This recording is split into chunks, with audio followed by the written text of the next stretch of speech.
Good morning. We are doing the Bhagavad Gita. Today is a very auspicious day because it's the birthday of it's the birthday of Sri Krishna. So happy Janmashtami to all of y'all.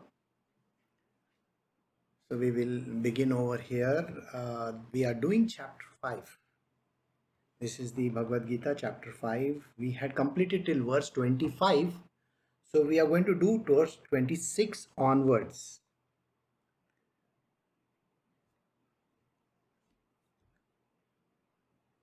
So Bhagavad Gita chapter 5 verse 26, Krishna is saying, to those wise men who are free from lust and anger, who have subdued their mind and have realized God, Brahma, the abode of eternal peace is present all around. Now, the last entire satsang that we did was based only on two aspects, that is lust and anger. So these are the two things which a person is supposed to get completely rid of,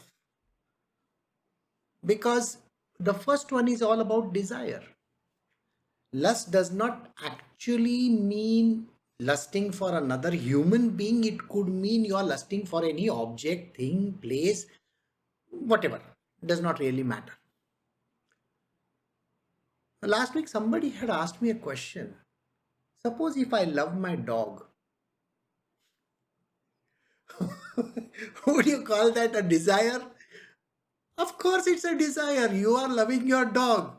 Naturally, it's a desire for you to have that creature with you. And imagine if something happens to your dog. Do you know the amount of pain that you go through? You will have to take him to the vet. You will have to tend to him like a child. So even if you have a pet, you are even then attached to something. And this attachment is the cause of misery to everybody. The desire to be with someone, the desire to be in the company of someone, this itself is a big problem. Think about it. That dog may die. And you will become heartbroken. For many days you will keep on crying. Maybe you will say, I wish my dog was alive. He was doing this, he was doing that. I took so many, selfies with him and this and that. And too many things will happen in your life. You will still keep on ruing and crying. That is called attachment. That is the desire in a person to be with someone. People say that a dog is any day better than a human being, but why don't you understand? It is still an attachment. When you are attached to anything, even an object, let us say there is a particular object that you are so much attached to. That object could be just worthless, it may be just a penny worth. But still you may be attached to it. People wear, the Rakhi. The Rakhi which is there just a few days ago. They will keep on wearing it till eternity. Till finally they will say, till it drops off from my hand. What are you talking about? Here Krishna himself is saying, don't get attached. Think about it. When Krishna had to provide the dress, the garment to his Mupoli Bhain, that is not a real sister, but still he would call her sister, Draupadi, did he not do it? See, he was doing it, definitely something which has to be done. It's a part and parcel of life, but he was not attached to anybody. He was not attached to anybody or anything in this world. When everybody had to die in the end, all his brother, everybody, rather his whole family, his children, grandchildren, so many of them, when they died, he just sat down under the tree, awaiting death himself. Think about it. If he was attached, he would have gone to those people and would have cried his heart out. But he never did that. A true yogi never is attached to any object or thing in the world. I was explaining to somebody in the morning, I said, in a normal world, a person gets exhausted in 10 minutes, 15 minutes if they have to stand and give a talk. To read in a book, a person gets tired. The person is so much bothered about, oh, I'm feeling exhausted, I'm tired, I need a glass of water, I need this, I need that. That is because the desire, the attachment to the body is so much there. But those who have given up this desire, that is the lust for life itself. People should not even lust, that is desire for their own life. We try to save ourselves. We literally try so hard. And then what happens? You go through the whole process all over again. When death strikes, you have no choice. You know that. But the lust for life is so much. Man wants to live additional few days, a few months, a few weeks, a few this thing. What does he mean by that? I have not completed my task. I should have lived for another 10 more days. Why are you waiting? Give up this attachment. When a person gives up attachment to life, he can live right here and now. Right now. He doesn't have to bother about any relative of his, even his own body. Nobody, he doesn't even care. If there is so much desire in this world, then you cannot live for tomorrow. You see, you are going to be working yourself today itself and thinking about tomorrow. Oh, I have got this to do. Oh, I have got this so much of property I got to accumulate so that people are going to be happy. Who is going to be happy with properties? There is nothing like that. Even a small patch of land is a problem for human beings. Think about it.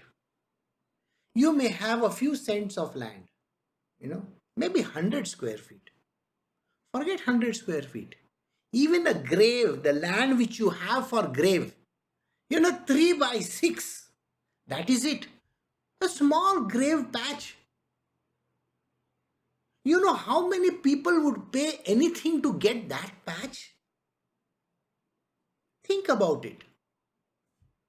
When people can rob the tombstones, they can rob anything. A few days ago, I was sitting with someone. They had brought that huge water tanks which you put on top of the house, a plastic water tank. They were building a house. So they brought a water tank and kept it outside. Water tanks are very heavy. They have to be lifted up and hoisted up, and then they have to be stuck on top over there. Maybe the higher floors on the terrace. They kept it in the evening. Next morning, somebody had robbed it.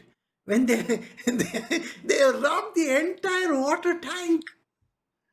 Just imagine how this stupid thing could be. Have you seen the stores of Tesla, how they robbed? People are like this. So if you think you possess anything, if you have a desire for something, there will be 1,000 more people who will have desire for the same object. And that is the problem. So lust is a problem. Giving up lust, you will be free. Second one is anger. What is the point in getting angry over someone or something? People get frustrated when things don't fall in place. Please remember this. In a very beautiful verse, Krishna has said the root cause of anger is desire, unfulfilled desire. When you have a desire, the first one, that is the lust, anger is coming along with it, is a package deal. And the package deal is so pathetic, We will be destroyed just because of that package. The part which we call as anger comes when you are not having fulfilled whatever that you are wishing for. Now, if somebody doesn't do according to your system, you know that? Suppose you are cooking something and the person says, no, first you have to do this, then you have to do this, and he does something wrong according to you. You are going to get upset saying, oh, you cannot do that like this. For what reason are you angry? Why are you doing that?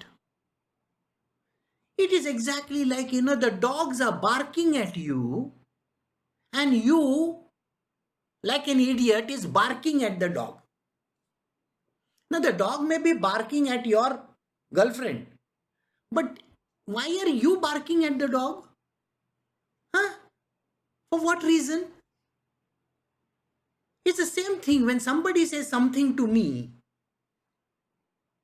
It naturally hurts some people.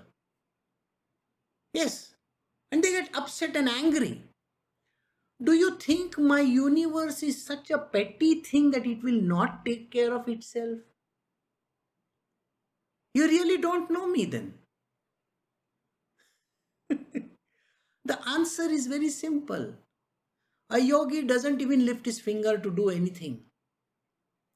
A yogi is a person who doesn't even have to do anything. The universe does everything necessary. I don't have to get angry if somebody is barking at me. I will just walk away from there. I won't even look at that person. Why should I bother? I don't have to waste my energy over something. And that is the reason why I don't indulge myself in any of these things. It's not important to me. I don't feel the need to get involved and bark like a dog in front of that other dog. Got it? You be a person who is a yogi. And that is what he says. When you are free from lust and anger, remember, anger comes from unfulfilled desire. Remember this. Who have subdued their mind and have realized God. Those who subdue their mind. When the mind doesn't talk, the mind doesn't even utter one word. It is completely decimated. When the mind is decimated, then the only thing that remains is the Brahma. When the Brahma remains, at that time you get eternal peace. That means there is no disturbance. The disturbance is in Maya. Those who are doing the Dasbodh Satsang with me, weekdays 4:30 to 5:30, you know the timing. They will understand what I'm talking about. The universe is Maya. Beyond the universe, beyond everything is Brahma. Those who are lost in the Brahma are in a state of non-doing. There's nothing happening there. It's tranquility and peace. So you become a Brahmanyani. And that Brahma is present all around. Even if the dogs are barking, even if the whole world is exploding, the whole thing is going down, it really doesn't matter. Why would it matter to anybody? Wasn't Sri Krishna the part of the Yuddha The Mahayuddha that was happening, Kurukshetra Mahayuddha was happening. Wasn't Krishna himself the witness to it? He lifted his finger? No, he didn't even bother about it. He was in a state of absolute bliss. He was doing his job. Okay? He was a sarthi. In English, driver. Chauffeur, maybe. He was chauffeuring. And what was he doing? He was least bothered. He was not even indulging himself. Because he knew the Brahma is taking care of it. The Maya itself is going to put everybody in ruins. So such a person is always lost in himself. We'll go to the next verse. We are doing chapter 5, Srimad Bhagavad Gita, verse 27 and 28. These are combined verses. Shutting out all thoughts of external enjoyment with the gaze fixed on the space between the eyebrows, having regulated the prana, that is the outgoing breath, and the apana, which is the incoming breath, flowing within the nostrils. He who has brought his senses, mind, and intellect under control, such a contemplative soul, intent on liberation and free from desire, fear, and anger, is ever liberated. Those who are peaceful, have you ever seen them sit in peace? They have no expression on their face, absolutely blank. The inward and the outward breath, the only thing that they are doing is breathing, isn't it? Now, this verse has been distorted for a different reason. I will give you the answer to that also. When the incoming breath and the outgoing breath is balanced, that means he's not doing like this. You know, when you are upset and angry, what happens to your breath? You breathe too fast.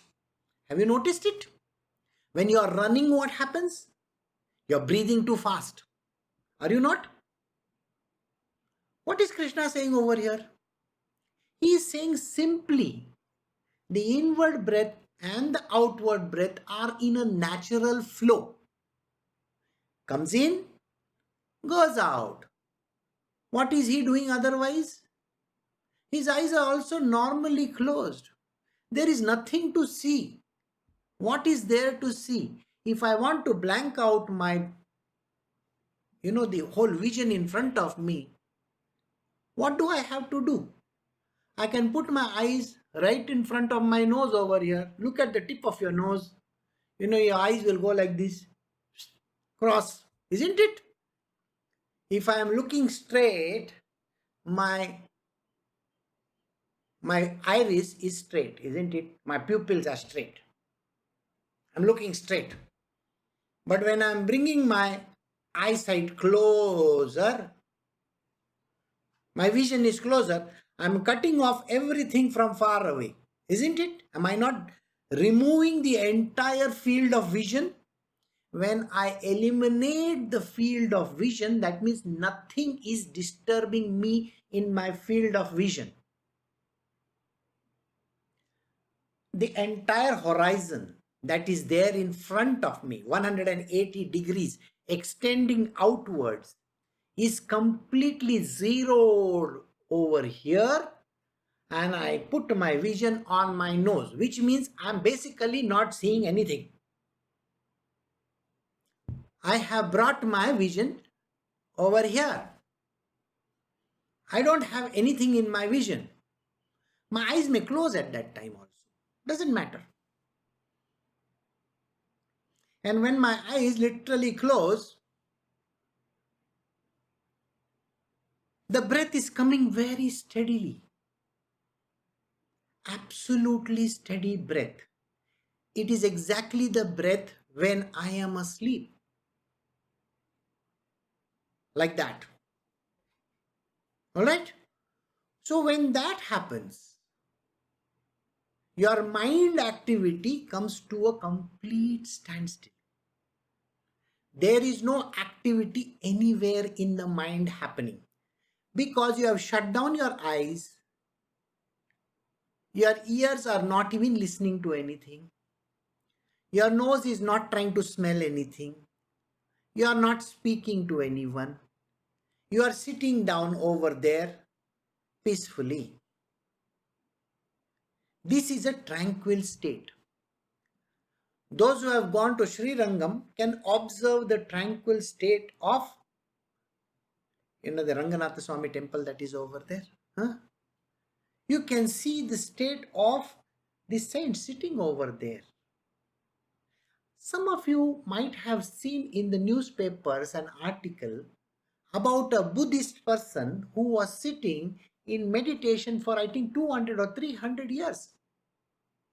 He was completely lost in the self. He never woke up, by the way. This is a tranquil state. There is no disturbance anywhere. You are lost yourself in the Brahma. Exactly like Ramanuja. Ramanujacharya was lost in himself. Now 400, 500, 600 years, I don't even know how many years he's sitting over there. Just like that.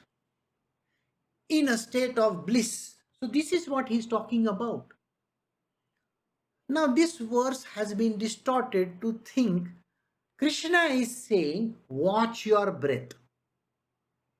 He is not saying watch your breath. He is saying look at the tip of your nose. How can you watch your breath? So this verse has been distorted to that level. If you watch your breath, your mind is working. Isn't your mind working if you are watching your breath? Coming, going out. Coming in, going out. You are watching your breath. Your mind is hyperactive. Hyperactive in the sense, let me give you an answer. When you do something in a systematic manner, think about it. 1, 2, 3, 4, 5, 6, 7, 8, 9, 10. I said it all at one go. But when I say like this, 1, 2, 3, 4, 5, do you understand how much effort it requires? It requires effort of counting. Between 1 and 2, I have to count 3, 4. 1, 2, 3, 4. 2. 1, 2, 3, 4. 3. 1, 2, 3, 4. 4. 1, 2, 3, 4. 5. You see, I am counting the gap also in the middle. My mind is hyperactive. Any person who is doing yoga and is counting his breath, his mind is super active beyond the normal course of activity because he is counting, he is focusing, he's got his mind absolutely tied up in that activity of his. So where is the question of peace? Where is the question of tranquility? There is no tranquility. Krishna never said watch your breath. He said look at the tip of your nose. Gaze fixed on the space between the eyebrows, having regulated the prana. Having regulated the prana, that means you have brought your incoming and outgoing breath to a normal level. They say breathe normally. That is all that is required. When you are normally walking around here and there, or you are doing some work, are you thinking, I am breathing? You are not even aware of your breath. Isn't it correct? In this verse, he is telling you, why are you aware of your breath? Where has he said, become aware of the breath? Show me that particular thing. This is the distortion which people do in this world. They think Krishna is prescribing you yoga. No. His yoga is bhakti yoga. He says there are other yogas also, which is called Sankhya yoga and Karma yoga. You got to take normal breath so that you don't stress on that. Don't put your mind in it. If you don't put your mind in it, nothing happens. Now, when these two breaths are regulated, they are normal. You're not stressing on them. You're not even seeing anything. Nothing is being heard by you. You're blanked out your mind. See, the next thing. He who has brought his senses, mind and intellect under control. If you have to bring your senses under control, what are the senses? Vision, smell, taste, hearing and touch. All these have to be under control. If you are going to focus with your eyes, are your eyes under control? No. If you are going to focus on your breath, is your nose under control? No. Do you get the point?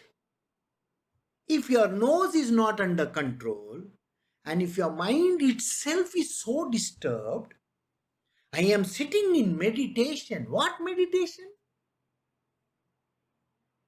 Sir, there is no need. I will explain this after I finish this verse. I will tell you what happens to a yogi. Then you will understand. He who has brought his senses, mind and intellect under control. He is not thinking. His intellect is also subsided. It's not even reacting to anything. The intellect which tells you, you got to reduce your weight. You got to become calm and peaceful. Your intellect is telling you all this nonsense. You believe that there is somebody there who is trying to tell you, do your meditation. It's your stupid intellect telling you that. Why should the intellect tell you? He is telling you when your intellect, mind and your senses are under absolute control, there's nothing happening there. They have brought their senses, mind and intellect under control. There is nothing happening. Such a contemplative soul, intent on liberation, a contemplative soul, he is not thinking of anything else. He is not thinking how many calories did I burn. I don't know, when people talk of all these nonsensical fads that are going on in this world, I am on a keto diet, I am on this diet, I am on that diet. What diet? There is no diet. Use the normal diet that is there. That is the reason why we say eat what is there at home. When you do that, why are you bothered about diets and fights and all those kind of things? No, I got a lot of fat over here. Sir, go and see any yogi on earth. They are already fat. They don't eat, but still they are fat. Have you seen the bulk that they carry? Their stomach is going to be like this. But it doesn't matter to them. They're not fat. It doesn't matter. I can tell you something very funny about science. Let us say, now this is a very, very important lesson for all those people who are idiots of the first order, who think, that fat is bad. Listen to my words very carefully. When we eat something, whether it is carbohydrates, proteins or whatever, just think, I'm telling you this. Now suppose your daily requirement is 2000 kilocalories. Alright, you have eaten 2200 kilocalories of just proteins and carbohydrates. Just think, that is all that you have eaten. Your body's requirement was 2000. What will it do to the balance 200? Do you know what it does to that balance 200? It takes it, converts it into fat and puts it somewhere. Oh, this is my storage compartment. It's a cupboard. It stores over there. This is what you got to know. Now, that fat is stored so that tomorrow if you eat 1600 kilocalories and your body requirement is 2000, it will pull out the fat from there and convert it back into carbohydrates and use it for the purpose of energy. Did you get this point? It's a simple mathematics which will tell you. So you may say, I am not eating any fat, you know. It doesn't require to eat fat. You can eat carbohydrates, you can eat proteins or whatever. It will be stored as fat. Stored as fat. It's a fixed deposit. FD, FAT, like that. Okay. Now, that is fat deposit. Fixed deposit is like fat deposit. Got the answer? FD, fixed deposit in the bank, fat deposit in your body. Now see this important point which the body does to you. A body is a very important tool for humankind. If your fat, the same proteins and the same carbohydrates which are lying loose around in the body, if they don't get converted into fat and get stored, stored, as a fat deposit, do you know what happens? The fat will move from the entire body. It will clog everything up. It will clog the whole system of distribution, and you will be dead in no time. Now do you understand why it has to store fat in some places? If the fat is dissolved in the blood, and if it keeps on distributing, it's going around the body in circulation, it can cause terrible harm to the body. So the body has this mechanism of taking the fat out and storing it in some place. We will put it in a fat deposit. So I hope you understood that much. And then it goes and he says, oh, today I require 400 rupees from there. Let me take out 400 rupees worth of fat. It is 400 kilocalories. Let me take out that fat. I will convert it back into carbohydrates and then I will use it. So this is the thing that the body does. The body has a very beautiful mechanism which can never be understood by mankind. We have billions of creatures inside our stomach. You don't even know that. You may think I am a vegetarian. Sir, if you are a vegetarian, in your stomach there are billions of those worms. Worms means the bacteriums and all those things. We call them flora and fauna in the stomach. Suppose you take an antibiotic. Now, when you take a dosage of antibiotics because you are suffering from some disease or something like that, maybe you cut a cold or some nonsense that you have, do you know what happens to this flora and the fauna? It thinks, oh, this also has to be killed. So that antibiotic kills that flora and the fauna in your stomach. When it kills the flora and the fauna in the stomach, and then when you eat the food, you might have got well, by the way. Okay? But when you eat the food, you will have a lot of loose motions. You will not be having any energy. You will still feel weak. That is because the flora and the fauna in our stomach is destroyed. So we have to resurrect it back. We have to get it back. And that is the reason why doctors normally prescribe that lactobacillus and this and that and so many other things. So don't take nonsensical medicines and try therapies which are of no use. Because whoever is trying to teach you about therapies has very little brains, by the way. They don't know yoga, this, that, all those kind of things. Okay, they have no clue. They just studied in some college and some school or somewhere. Have a regular diet. Yes, when you are suffering from diabetes and all those nonsensical diseases, please go to the doctor. And yeah, you have to take care of yourself. So understand this. Anybody who has to live long in the normal course, eat a very healthy meal, normal meals that you can digest. You can live a life which is not attached to any object or anything. So live like a yogi. You can definitely live like a yogi. Wasn't Krishna staying with so many wives and children and the whole empire of his? And today you are praying to the same Krishna. He is the highest detached person in this world. Even when his children died, he never cared. Because he knew that is the way of this universe. Nobody dies and nobody is born. A person who is the knower of Brahma knows this as an answer. There is no need to cry even for your dog or your cat if it dies. It's a part of life. So, this person is free from desire, fear, and anger. He doesn't have any desire whatsoever. He is free from all lust, that is, and all anger, and he is not fearful. People are so fearful. They are fearful about every blessed thing on earth. See, do not think that fear doesn't mean taking precautions. Okay, precautions are important.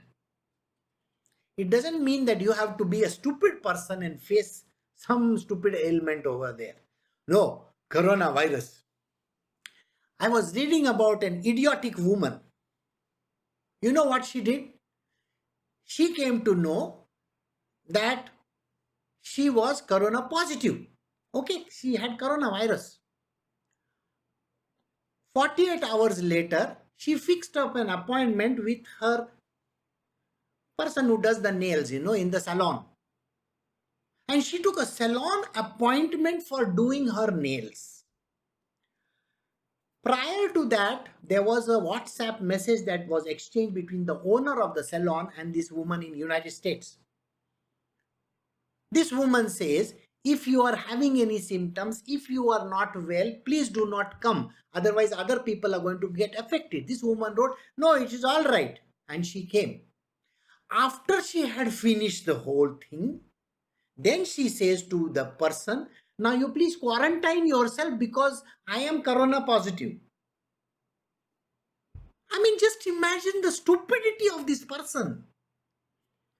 So I am not asking you to be stupid. Fearlessness doesn't mean being stupid like this woman. You don't have to go and do your nails. After that, you may not be there, with your nails after that. Of course, you will be dead very soon. So you may not have the nails also. But that desire was there that caused the misery. Now, every customer which came to that particular salon had to now get quarantined. So the lady, the owner of that salon, had to file a police complaint. But this woman was brainless. She says, what is the big deal in all this? I mean, what do you mean by what is the big deal? You are going and spreading the disease everywhere, and then you are saying, what is the big deal? That is not a done thing. So, got it? So, I was going to tell you how the yogis do the things. I have finished this verse, so I will tell you. See, normally when you are awake, now I am awake, you all are awake, everybody is awake over here. Hopefully, people are not sleeping in my satsang. Huh? I just hope that they don't sleep in my satsang. They'll switch off the, the, what do you call that, window, and then because my satsang are very good for sleeping. Okay, here. When you are awake, at that time you are conscious of this world. Everything around you, you are conscious of it. That means anything that is happening around you, you are aware of it. Isn't it? You're aware. Something suddenly drops. Dumb. Oh, something has fallen over here. If the power goes, the power is gone. You will say these words, isn't it? You are aware of it. In your dream state, are you aware? No. Your subconscious is working. It is telling you, see, you have eaten too much of laddus today. Okay? Your stomach is hurting just now.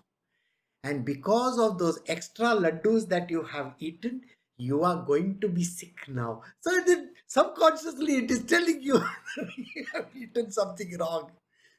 The idea is, in a dream state, normally your subconscious is awake. But your conscious state is not. That means you can't see, touch, hear, or feel, isn't it? This is what is happening to you. Those things are not happening to you. Now, subconsciously, you are aware. My father came to see me yesterday. He was talking about a lot of stuff. And then your mind starts playing. Grrr. It keeps on doing that. And then you get dreams and nightmares also. Okay. So your subconscious is awake. In your deep sleep state, now we come to the third state. In your deep sleep, what is happening? You are in a complete tamasic state. No consciousness at all. Only your heart is beating, your stomach is doing its work, all your other activities of the body are going around. That means your blood is circulating, the blood is getting pumped in a very normal fashion. It's on an autopilot mode. Nothing is happening. There is no dream also because you are fast asleep.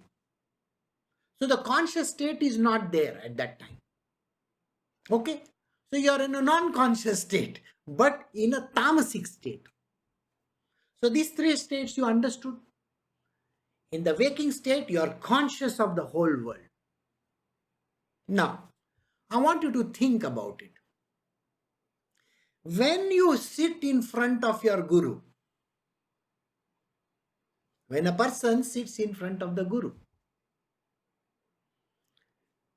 he is able to read your mind. Dirty mind. So he is able to read your mind. Guruji, I hope you are listening to my prayers. They are talking in the mind like this. Please, my examination I have just given, I wish I can pass. Okay. Or is thinking, I like that girl a lot. Can you please arrange my, matrimony with her? As if he is some matrimonial person. Or, I am not feeling well. Can you give me some medicine?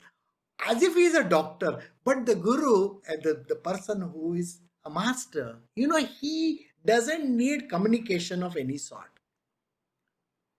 It's not telepathy, by the way. People think that telepathically, you do like this. I'm conveying a message to my guru.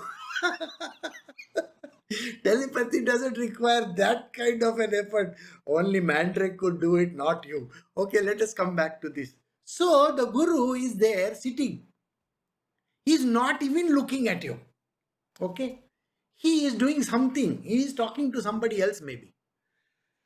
I wish I can catch his eyes, I wish I can catch his eyes. What do you mean by you wish you can catch his eyes? You don't have to catch his eyes. He already knows what you're doing. So in a big congregation, this is a very funny thing which happens. The person who is sitting behind, he's trying to raise himself little, so that the Guruji will see him. What do you mean by Guruji has to see you? He doesn't need to see your dirty face. Okay? Already you are having so much of dirt in your mind and you want to be seen. You're craning your neck and you're trying your level best to catch his attention. See, some of the greatest of the gurus, like say Ramana Maharshi, he would be just like this. He is not even looking at anybody. Not a single person he is looking at. There is a very funny guy, a funny guy because he is supposed to be a guru. He said, you know what? Ramana Maharshi one day was looking like this and his eyes got fixed on me. And that day I got enlightened. Oh, I didn't know. He put on the switch inside of you. I mean, you really think that is how it works? Ramana Maharshi must be thinking, look at this idiot. He is come to get enlightenment from me. Have you seen his hair by any chance? He's thinking like that. But the person says, yeah, I got enlightened. Well, that is what it is. But look at the way how this guru used to work. There would be hundreds of people sitting in front of him. He never looked at anybody. Everybody had a question in their mind. And when they sat for half an hour or 1 hour in front of him, they got the answer inside of them. Inside of them, they got the answer. This is a very, very strange phenomenon. It is called the superconscious state of mind. A person who is there sitting in front of you, who is an enlightened being, doesn't even have to lift his finger to do anything. The person in front of him gets the answer without even lifting a finger. This is a superconscious state of these yogis. No activity is involved there. So otherwise you will say, Mr. Suli, okay, send me to this particular planet. Oh, come on. He is not going to do that. You know, this is not Star Trek. The thought comes from my mind to your mind. It comes to your, it doesn't happen like that. It is always there. It just comes out. You get your answers, and this is called the superconscious state. The yogis are always in a superconscious state. When you have to make a speech, you have to think very hard of making a speech. You may have to write it down. Even if you are an average human being, and if you want to give a talk, you will still have to, first prepare for it, write it down, think about it. These people, these enlightened beings, do not think of it. They just stand there or sit there and they talk. There is nothing inside of them. It's just a conduit. It's just a pipeline. It's just flowing. The water flows. The words flow. But if you stress out, if you are thinking in your mind, and if you are doing all kinds of activities like, oh, I got to think, then that particular activity is a conscious activity. A superconscious activity is nothing like that. It just happens like that. No external stimulus is also required. Higher than that is a supraconscious state. The yogis who have left their body, there are lots of yogis who have left their body and gone. Sai Baba is one example. Sai Baba's Samadhi is there in Shirdi. You may go to take a darshan saying that, Baba, my mother is very sick. Please take care of her. He is not there in that physical presence of his, and yet he is able to do those things. Again, there is no external stimuli or impetus given by that enlightened being. The universe performs the magic on its own. This is still a higher conscious state. There are many more. And the last one of it is what is Krishna himself, which is called the Supreme Divine Consciousness. And that is what he says. If you have to attain that Supreme Divine, then the part which you got to take is love and devotion only. No desires whatsoever, no lust, no greed, no anger, nothing. There should be no activity in your mind also. No activity anywhere. Your mind has subsided. Your senses have gone for it. They have disappeared completely. Your intellect is not working at all. It is completely in a state of stillness. When you attain such a state, so I have given you the state of a yogi. You decide for yourself how a yogi actually acts in this world. You will understand it now. So such a contemplative soul, intent on liberation and free from desire. These yogis don't have any desire whatsoever. They are not interested in anything. Exactly a state. Where you have such a state, then you will become ever liberated. Now we move to the last verse. This is chapter 5, verse 29 from the Bhagavad Gita. Having known me in reality as the enjoyer of all sacrifices and austerities, the supreme Lord of all worlds, and the selfless friend of all beings, my devotee attains peace. Having known me in reality. The reality is this. I just now explained to you the state of Krishna's being. He is even beyond the Brahma. Please remember this. He is always in a state of detachment. There is no attachment whatsoever. When someone asks him, which body will you take when you come again? When will you come again? What kind of a life will you have? Do you think he is interested in all that? He has got just a job to do. He will just come do that job and go away. Which body does he take? Do you know how many bodies? A fish body, a pig body. I mean, just imagine a body of a small guy. He has so many avatars that he has taken.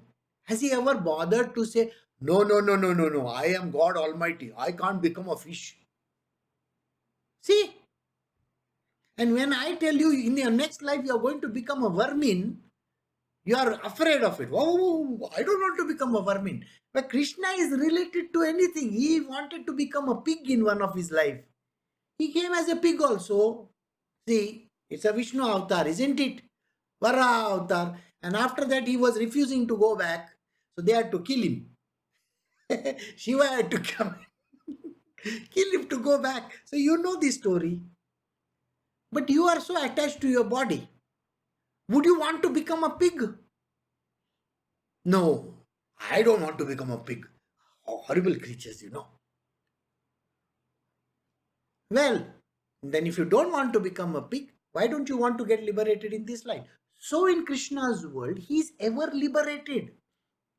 There's nothing which can bind him.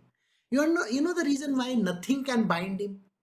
Whether you say good about him, bad about him, you give him 100 galis if you want. Galis means bad words if you want to. You may want to kill him, murder him, or do whatever to him. He is least caring attitude. He doesn't even bother about it. You know the reason why? Because he is detached person. That is what he says. I am the selfless being. Selfless friends of all being. Whether the person likes him, dislikes him, hates him, loves him, it doesn't matter. Why? Because he is a selfless being himself. He doesn't have, oh, I want my friend to be nice to me. If there is an expectation like being nice to me, then it is not going to work. Because this whole world is not nice to anybody. So then the point of being nice to somebody doesn't come, no? The selflessness, the action of selflessness, even the worst enemy of his, he will go and save that person. If there is somebody who has done something wrong also, he doesn't matter to him. Because he is selfless, he is not attached to anything. So, having known me in reality, so you should know Krishna in reality, being completely detached, dispassionate, in reality as the enjoyer and sacrifices and austerities of all sacrifices and austerities. Everything that happens in your world is at the behest of Krishna only. Alright? Why are you bothered about whether it is good, bad, like this, like that? If there is a stressful situation, if there is something that has gone wrong, well, I just now told you, no? The austerities and the sacrifices, if you have understood Krishna very well, then he is the enjoyer of it all, not you. Enjoyer doesn't mean I enjoy being tortured. No, it is not. Enjoyment doesn't mean that word, okay? Enjoyment means, yes, you are tortured. Very good. So, enjoyment means the one who is participating in it, participant, whether it is enjoyment or whether it is unhappiness, sadness, joy, whatever that is coming in your life, he is the one who does all that. Okay? This you should understand. He is the one who has granted it to you. See, think like this. Your report card was prepared in your last life, when you were Mr. Napoleon Bonaparte's assistant. Okay, let us try to think like that. Because, yeah, part regression therapy, I'm doing that. So, all of you were part of, Napoleon Bonaparte, and maybe some of you died in the World War also. Okay, let us go back to that World War. And then now you are standing in front of Mr. Chitragupt. Chitragupt, then Krishna standing over there. Okay, Mr. Chitragupt, what is his case? See, this is the whole length of documents that we have. Oh my God, this fellow is literally... Okay, let us send him back to earth like a human being. Okay, I am going down there. Send him as one of my devotees. Come on. Let me try to, change his life a little bit. And Krishna says, and he says, when are you joining? Oh, I will join sometime in 2000 later, When is he joining? Maybe some 70s, 80s or 90s. Okay. So you're joining 20, 30 years later. Okay, good. All right. So what else should I add for him? Let us give him a horrible life in the beginning. Because, see, it is a part of that prarabdha karma which they are piling up, This is from your own story, not from Krishna's story. Please understand, they are looking into your documents. Krishna is not creating new documents for you. All right. So when all that story gets written as your prarabdha, then Chitragupt will go to Krishna. Sir, is this good for you? Good to go? Good to go. Signed, sealed, and delivered. And then you are born. You are crying in somebody's. You are born. And maybe a few years later you will be seeing Krishna yourself. How do you know that? So did you get this whole idea about birth? He is not giving you anything from his pocket. It is you who has created the karma yourself. It is your karma. The only thing is he has done a little selection. He has run an algorithm wherein that algorithm, all your other people are also involved in it. Who is your father, who is your mother, who is going to be your wife, maybe your husband, maybe your child or whoever. All that algorithm he has worked out. Okay, let us send this fellow now down to earth. That is why you were born. Now think like that. So all the problems and all the troubles you yourself have brought them. That is the reason why he says, in this life, move towards sattva. Become good, become good, become good. All the time. Be your good self, be your good self. The only thing he keeps on saying is be your good self. And when you are your good self, then your next lifetimes will be better. But why do you need next lifetime? This lifetime, if you have Krishna in your life, why don't you want liberation? So that is what he says. The only thing that you need to focus on is liberation. The Supreme Lord of all beings, that is, I am the Supreme Lord of all beings. Krishna says this, I am the Supreme Lord of all beings. Everybody is under my control. But I am a selfless friend for all. I am a friend of everybody. You can be my enemy also, doesn't matter. I will still be your friend. And that is the reason why, then if you can understand this whole philosophy of mine, how? You have to get rid of your lust and anger, which is desires of all kinds, the unfulfilled desires also, get rid of them. Become focused in me. Become detached. Don't get attached to anybody or anything. Just focus and do the job which I have given to you. I have programmed it in this life. You may have to go through a time where you may not have money. Do that as well. And when you are doing all those things, know that all this you are doing for me. That's it. You should always think that all these activities that you are doing, all these sacrifices and austerities that you are doing, sacrifice doesn't mean that you're going to the temple and doing some big homa and all that. No. Even that activity of taking care of parents and all, you are doing it for me. When you do that, then you will attain absolute peace. You are my devotee and you will attain peace. So we have come to the end of this chapter 5. Next time we will start chapter 6 onwards. So thus in the Upanishads sung by the Lord, the science of Brahma, the scriptures of yoga, the dialogue between Sri Krishna and Arjuna, ends the 5th chapter entitled The Yoga of Action and Knowledge. Thank you very much. You have a very great day and happy Janmashtami to you all over again.